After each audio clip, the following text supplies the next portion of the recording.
안녕하세요. 네, 조문 판례 해설 진행하도록 하겠습니다. 오늘은 여러분하고 이사의 인수담보 책임부터 한번 해볼까요? 이사의 인수담보 책임은 새로운 신주를 발행했을 때 신주를 인수하지 않는 사람이 있을 때 그 남은 부분 있죠? 이 부분 누가 책임질 거냐? 이 부분입니다. 근데 요거와 비교할 것이 있다면 우리 뭐 이미 여러 번 살펴봤습니다만은 이 발긴 있잖아요. 앞쪽에 회사 설립할 때 발긴의 담보 책임, 다시 말해서 인수 담보 책임, 그 다음에 납입 담보 책임, 요런 게 있거든요. 예, 그거와 비교를 해보면 여기는 이사는요, 인수 담보 책임만 져요. 그래서 내용을 한번 보면 신주의 발행으로 인한 변경 등기가 있은 후에 아직 인수하지 않은 주식이죠. 인수하지 않은 주식이 있거나 주식 인수의 청약이 취소돼 버렸죠. 예, 그럴 때 그 인수에 대한 그 주식 있잖아요. 예, 그때는 이사가 여러 명이라면 공동으로 인수한 것으로 간주되는 거죠. 알겠죠? 인수한 것으로 간주되면. 그러면 이제 공동을 해서 연대해서 납입을 해야 되겠죠. 그럼 만약에 여기서 납입을 하면 어떻게 될까요? 납입을 하면 그때는 주주가 되는 거죠. 그렇죠? 그리고요. 그런데 발기는 인수담보 책임 좋아요. 똑같은데 여기는 납입담보 책임 없다. 여기는 앞쪽에 봤지만 납입이 되지 않는 경우가 없습니다. 왜냐하면 인수를 했다가 납입을 하지 않잖아요. 그냥 당연실권으로 가버립니다. 우리 앞쪽에 보셨죠? 당연실권이 되어버리기 때문에 에, 주식 인수 대금을 납입하지 않는 경우는 없는 거예요. 그렇게 여러분이 확인 좀 생각하시면 됩니다. 알겠죠? 그래서 그 점만 차이점만 이해하시면 충분합니다. 됐어요. 그 정도 이렇게 확인하시고 가볼게요. 자, 이제 신주 발행 무효의소. 요 신주 발행 무효소 429조가 아주 단순한 거지만 여기 이제 뒤쪽에 사채 있죠, 사채. 신주 인수구분 사채, 그다음 전환 사채. 여기에는 어, 전환 사채 발행 무효의소, 신주 인수구분 사채 무효의소 이런 것들이 없어요. 그러다 보니까 신주 발행 무효의소를 우리 판례는 유추 적용하고 있습니다. 그래서 이걸 여러분이 여기서는 알고 있어야 된다. 그렇죠? 알고 있어야 된다. 그래, 그런 의미에서 여기서는 의미가 있네요. 자, 신주 발행 무효수는 뒤쪽에 사채에서, 그죠? 특수 사채에서 전부 유추 적용되더라. 이렇게 일단 알아두시고 그때 가서 한번 확인하도록 하고, 내용을 보면 주주 이사 감사죠. 한해서 신주를 발행한 날부터 6개월 내 소만으로 주장할 수 있다 그랬죠. 그러니까 6개월 이게 기간이 있잖아요. 기간. 예, 제소 기간입니다. 근데 이 제소 기간이 문제가 될 수 있어요. 신주 발행 무효소를 사채에서 유추한다는데 사채 무효, 그죠? 사채 발행 무효소, 전환 사채 발행 무효소, 신주인수급 사채 무효소 할 때는 가능한데 사채 발행 부존재 확인소가 있을 거 아니에요. 그죠? 비교를 해보면 예, 부존재 확인소, 사채 발행 부존재 확인의 소가 있을 거란 말이죠. 여기에도 우리가 429조가 유추정됩니다. 유추되는데 뭐는 안 된다? 기간, 제소기간 6월은 유추가 안 돼요. 알겠죠? 왜 그렇습니까?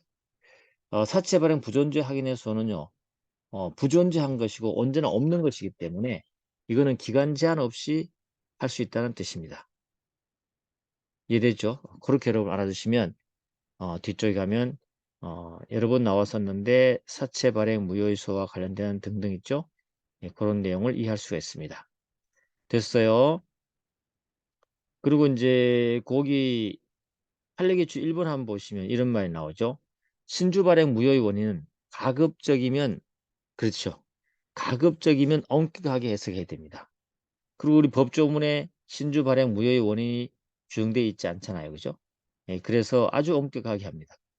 이렇게 현저한 불공정이라든지 회사법의 기본 원칙에 반한다든지 그죠? 예, 그리고 예, 그러면서 판례가 이런 말을 하잖아요. 요 용어를 생각해 두라고 그랬죠. 예, 요거는 뭐냐면 도저히 묵과할 수 없을 정도라고 평가되는 경우에 한해서 신주 발행을 무효로 할 수 있다. 요걸 여러분이 이해하시면 되겠어요. 알겠죠? 그렇다는 거 알아두시면 되겠습니다. 이런 판례의 뜻이 있다는 거 알아두시고. 그리고 뭐 3번 같은 경우는 신주 발행 무효소에서 신주 발행이 6개월 출소 기한 경고하잖아요. 안에 새로운 무효 사유를 추가해서 주장할 수 있나요? 없어요. 알겠죠? 이따가 틀렸습니다. 당연한 거죠? 그렇게만 여러분이 이해해 주시면 되겠습니다.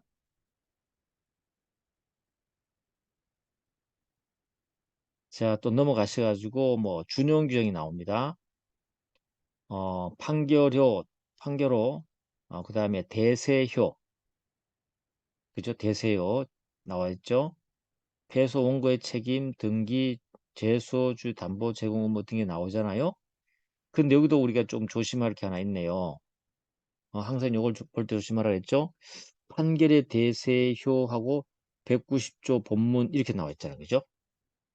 그러니까 여기 보니까 뭐야? 단서를 준용 안 하네.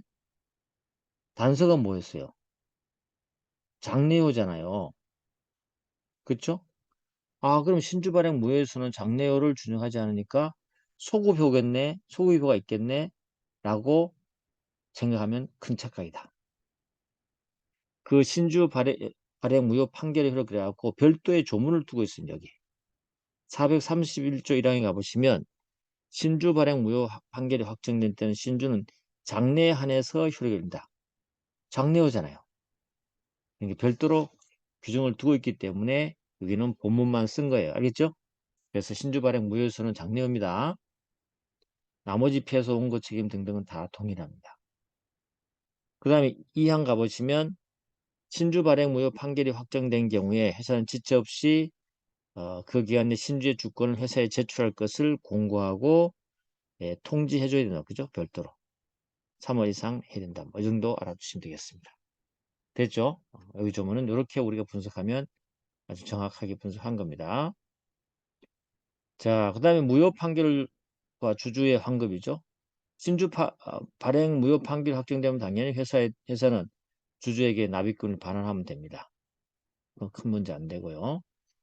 자, 그 다음에 이제 정관 변경 가볼게요. 정관 변경의 방법이다.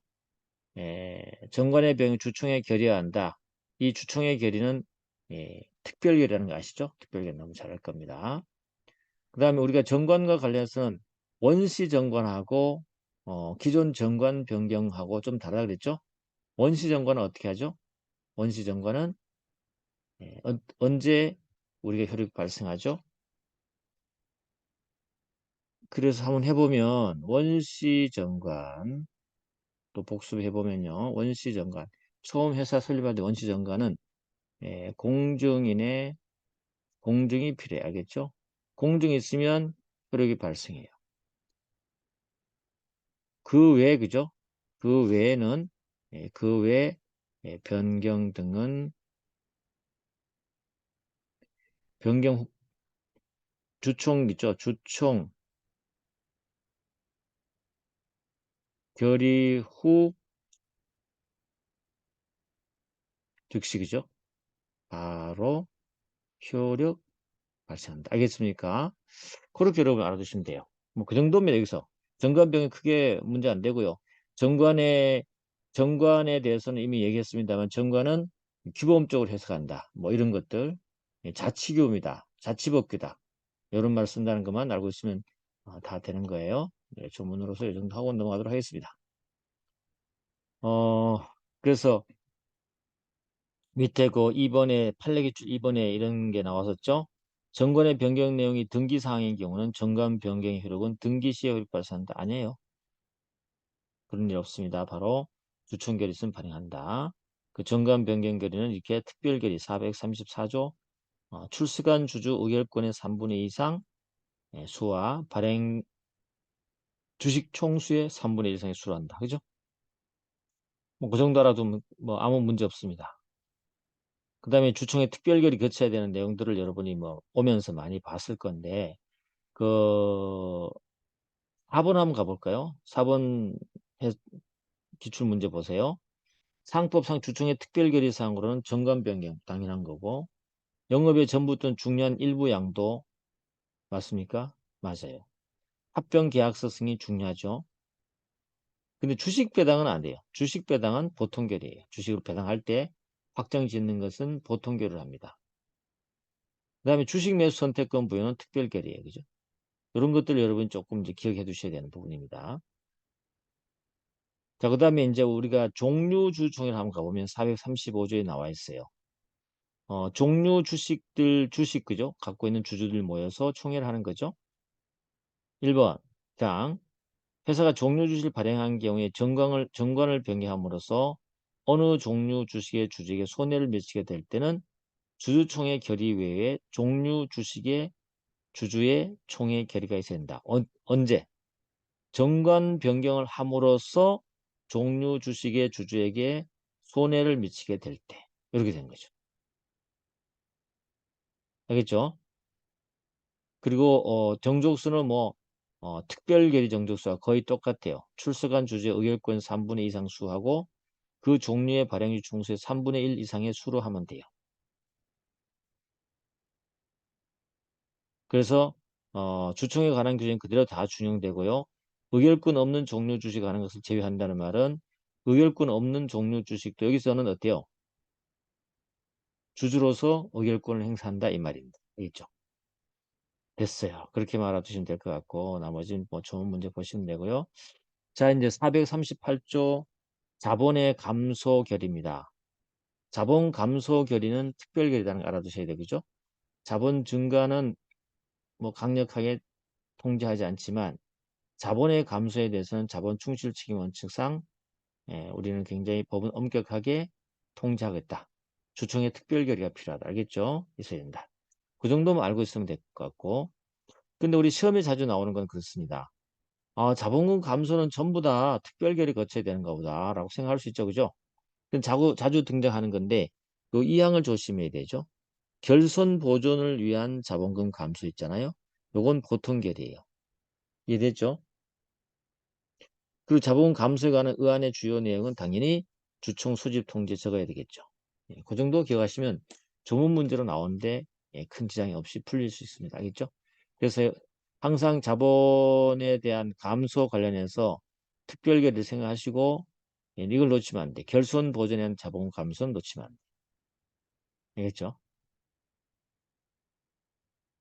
됐습니다. 그 다음에 그렇게 하면 될 것이고 자본 감소의 방법과 절차 439조 가볼까요? 나름 이제 뭐 시험에 자주 나오진 않지만 우리가 자본금 감소할 때 일반적인 방법을 법에 규정된 방법을 따르도록 돼 있어요. 그래서 어 1항 가보시면 자본 감소 결의에서는 감소의 방법을 정해야 되고요. 감소의 방법을 정해야 되고 감소의 경우에 채권자 이의 절차가 있으면 거쳐야 되는 것이고 물론 결손 보존을 위해서 자본을 감사할 때는 그러하지 않습니다. 채권자 이의 절차 거치지 않습니다. 알겠죠? 이것도 하나 알아둬야 될 부분이겠네요. 그 다음에 채권자가 이의를 제기하면요. 사채권자 집회 결의가 있어야 됩니다. 사채권자가 이의를 제기하려면 물론 이때는 법원은 이해관계 청구에서 사채권자를 위해서 이의 제기간을 좀 연장시켜 줄 수는 있다. 뭐 이 정도의 이제 자본 감소 방법 절차에 대한 규정이 나와 있으니까 기억을 해 두셔야 되겠습니다. 쭉 넘어가서 주식 병합 절차인데 이 주식 병합 절차는 이제 어떤 뭐 꼭 시험에 자주 가끔 나오기도 하지만 지문에서 혹은 교재를 읽을 때 주식 병합 절차의 방법을 이용한다. 뭐 이런 말이 나올 거 아니에요. 그죠? 그럼 그 말이 무슨 말인지 이해돼야 될 거 아니에요. 그런 차원에서라도 일단 알아둬야 되는데 주식을 병합하잖아요. 병합하려면 어떻게 돼요? 그 생각하시면 돼요. 주식 병합을 한다. 주주들이 갖고 있는 주식을 이렇게 합쳐서 새로운 주식을 발행할 거란 말이에요. 신주로. 그죠? 그럼 이게 구주가 되는 거 아니에요. 그죠? 이 구주는 주주들이 갖고 있을 거 아니에요. 그럼 회사가 어때요? 이 구주를 어때요? 반환받아야 될 거 아니에요. 반환 절차가 필요한 거예요. 이해되셨어요? 그겁니다. 주식을 병합할 때는 1개월 이상의 기간을 정해서 우리 병합할 겁니다라고 얘기하고 그 뜻을 적고요. 또 일정한 기간 내 주권을 회사에 제출하세요. 이게 뭐예요? 반환하라는 거죠. 공고하고 특히 주주 명부에 기댄 주주와 질권자에 대해서는 각각 공지를 해줘야 됩니다. 이해됐죠? 뭐 그게 첫 번째 절차예요. 주식 병합 절차. 어렵지 않죠, 그죠? 그게 첫 번째 주식 병합 절차예요. 그렇게 하면 돼요. 그 다음 두 번째는 주식 병합은 전조 기간이 만료한 때 효력 발생한다. 이게 이제 가끔씩 여러분 헷갈리게 하는 부분인데, 그럼 주식 병합 절차는 언제 효력이 발생하느냐? 이게 자주 시험에 나와요. 가끔씩 지문에 나와요. 주식 병합은 조금 전에 기간 만료라는 것은 무슨 기간? 제출 기간이 알겠죠? 제출 기간이 만료하면 효력이 발생해 버려요. 근데 다만 예외적으로 채권자의 이의 절차가 필요한 경우가 있거든요. 그럴 때는 채권자 이의 절차가 만료돼야 되겠죠. 그때는 그 종료한 때 효력이 발생하는 거죠. 원칙적으로는 언제까지 제출해라는 그 제출 기간이 있거든요. 그 제출 기간이 끝나버리면 주식 병합에 아예 효력이 발생해 버려요. 그렇지 않으면 채권자 이의 절차 거친 종료 후에 된다는 거 알아두시고 그에 여러분이 이해해야 될 부분입니다. 그래서 거기 판례 기출 1번 한번 보세요. 회사가 특정 주식 소각에 관해서 주주의 동의를 얻고 그 주식을 자기 주식으로 취득하여 이른바 임의 소각에 있어서는 회사가 그 주식을 취득하고 도중에 자본 감소 절차뿐만 아니라 주식 실효 절차까지 마친 때 소각 효력이 발생한다. 요건 뭐 하여튼 임의 소각할 때 감소 절차와 실효 절차가 같이 필요하다는 것을 얘기하는 판례였고요. 밑에 보시면 1인 회사에서 주식 병합의 주총회 결의를 거친 경우에는 결의에 따라서 변경 등의 경우가 있다. 여기는요. 변경 등이만 경료되면 설령 공고 절차, 반환하는 그런 공고 절차를 거치지 않아도 변경 등기 무렵에 주식 병합 효력이 발생해요. 요건 하나 이제 1인 회사니까 1인 회사 법리를 정한 거죠. 1인 회사 주식 병합하는데 굳이 뭐 공고 절차를 거칠 필요가 있나요? 그죠? 예, 그렇기 때문에 그렇다라는 걸 알아두시면 되겠습니다. 됐고요. 그 다음에 그러면 병합되면 효과가 발생하면 뭘 해줘야 되겠어요? 합쳐진 신주권을 교부해야 되겠죠. 그렇죠? 그런데 일단 보시면 이런 일이 있을 수 있어요. 주식을 병합할 때 구주권을 제출해야 되는데 만약에 제출할 수 없는 자가 있을 수 있잖아요. 잃어버리거나 그죠? 그럴 때는 그자의 청구에 의해서 3개월의 기간을 정하고 누구? 잃어버린 자 청구해서 이해관계인에 대해서 이 주권에 대해서 이의를 제출할 사람 제출하세요라고 공고를 합니다. 그래놓고 이건 언제 병합의 효력이 발생하냐면 요 3월 이상 기간 내에서 공고한 날 있죠. 이 공고 기간이 경과하면 바로 그냥 신주권을 청구자에게 교부하면 돼요. 알겠죠? 물론 비용은 청구자에 부담을 합니다. 그래서 잃어버렸을 때 절차는 좀 다르다는 거 알아주시면 되겠죠. 그죠? 별거 아닙니다, 사실. 그 다음에 이제 병합하는 가운데, 뭐 1대1 이렇게 병합하면 이제 금액이 떨어져야 되는데, 병합에 적당하지 않은 경우가 있을 수 있죠. 그때는 발행한 신주를 적당하지 않는 부분은 경매합니다. 경매를 해서 각 주식 수에 따라서 대금을 종전의 주주에게 지급하면 돼요. 거래소 시세에 있는 주식은 거래소를 통하고 거래소 시세 없을 때는 법원의 허가를 받아서 경매 외의 방법으로 매각하면 돼요. 됐죠? 신주권 교부하면 돼요. 이게 바로 우리 병합 절차입니다. 자, 병합도 그렇고요. 그러면 지금까지 봤던 이 감자무효에서 이것도 소송을 할 수 있어요. 여기는 원고가 좀 달라지니까 잘 보셔야 되는데 자본 감소 무효의 수가 있죠. 그때는 주주이사 감사뿐만 아니라 청산인, 파산 관제인도 가능해요. 그리고 자본 감소를 승인하지 않은 채권자, 이거 조심해야 되죠. 변경 등에 된 날로부터 6개월 내 소만으로서 감자무효소가 제기된다. 이거 알아두셔야 되겠죠? 이렇게 감자무효소도 있다. 그 다음에 청산인, 파산관제인, 채권자까지 원고로 들어온다. 라는 걸 알아두시면 되겠습니다. 됐어요. 그렇게 보시면 되고. 뭐 준용규정, 대세요 있네요. 대세요. 원고 패소 책임, 등기 쭉 나오는데 여기는 좀 조심해야 되겠어요. 감자무효소에서는 지금 뭐 했어요? 대세요 본문만 준용했죠. 그리고 별도로 소급효라든지 뭐 그런 내용이 없죠. 장례는 없죠. 그러면 어때요? 여기서는 감자무효에서는 소급효가 인정되는 거예요. 알겠죠? 소급효 인정되는 거죠. 장래요 아니에요. 알겠죠? 아니라는 것도 여러분이 확인하셔야 돼요. 그래서 감자무효에서는 소급효가 인정된다. 승소 판결이 확정되게 되면 그걸 알아두시면 되겠네요. 자, 그러면 이번 시간 여기까지 하도록 하겠습니다. 수고했습니다.